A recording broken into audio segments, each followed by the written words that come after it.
Olá, como vocês estão?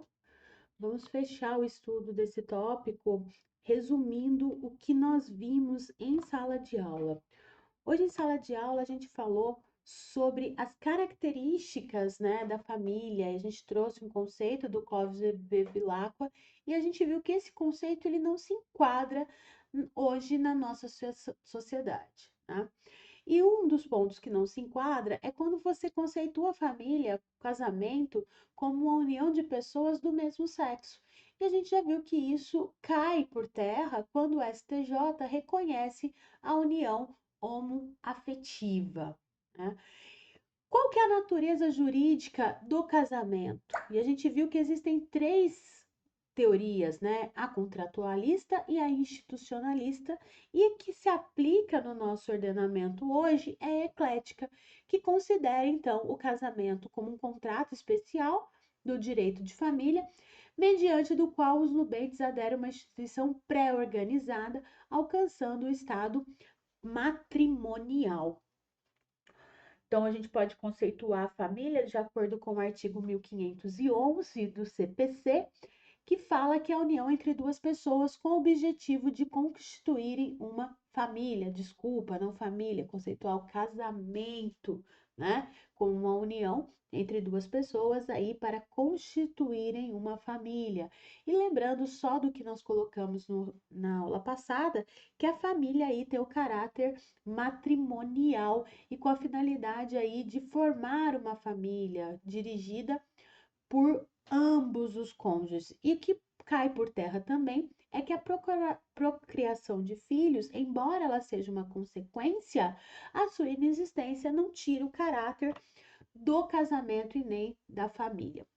A gente precisa guardar que o casamento ele é um ato solene, que ele precisa de uma solenidade exatamente como prevê o 1535, né? Tem aqueles atos sacramentais, as formalidades existentes para que se cumpra, para que se caracterize o casamento, né? As normas que regulam essa instituição casamento são normas de ordem pública, definidas aí com princípios trazidos pela Constituição, permite a liberdade de escolha entre os nubentes, está lá no 1542, né? Reconhece aí a Declaração do Direito do Homem e a Convenção Europeia dos Direitos do Homem, que as pessoas elas têm a liberdade de se juntar em casamento, de se unir em casamento. Então é um direito aí personalíssimo.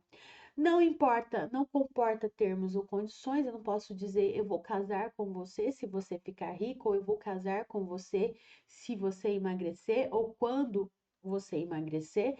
Não é uma obrigação sujeita a termos ou condições.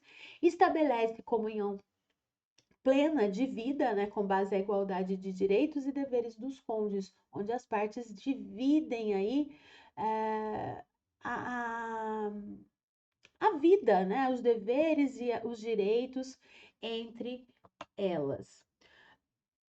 Representa uma união permanente. Essa característica, ela também cai por terra quando o divórcio aí, ele é contemplado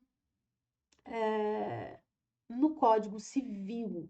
Antes, né, o divórcio ele só poderia ser pedido por homem e tem lá tinha suas causas. Não era um direito totalmente potestativo. Tinha que provar culpa e outros pontos que hoje não existe mais. Então, hoje, o casamento ele não representa uma união permanente. São poucos os países aí que admitem, ou não, desculpa, que não admitem o divórcio.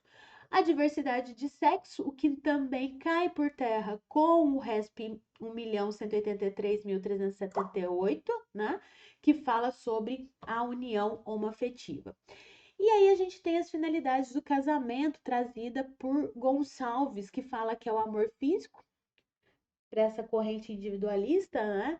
A procriação, que a procriação também é exclusiva do casamento, porém, esse ponto de vista a gente sabe que caiu por terra, e a comunhão plena da vida, que é a principal finalidade aí do casamento, de estabelecer uma vida a dois.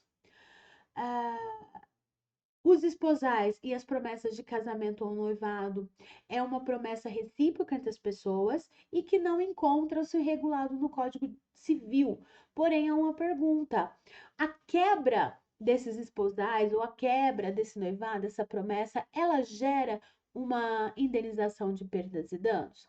Aí eu tenho que me valer do direito, das obrigações, da responsabilidade civil aí entre estabelecido no Código Civil.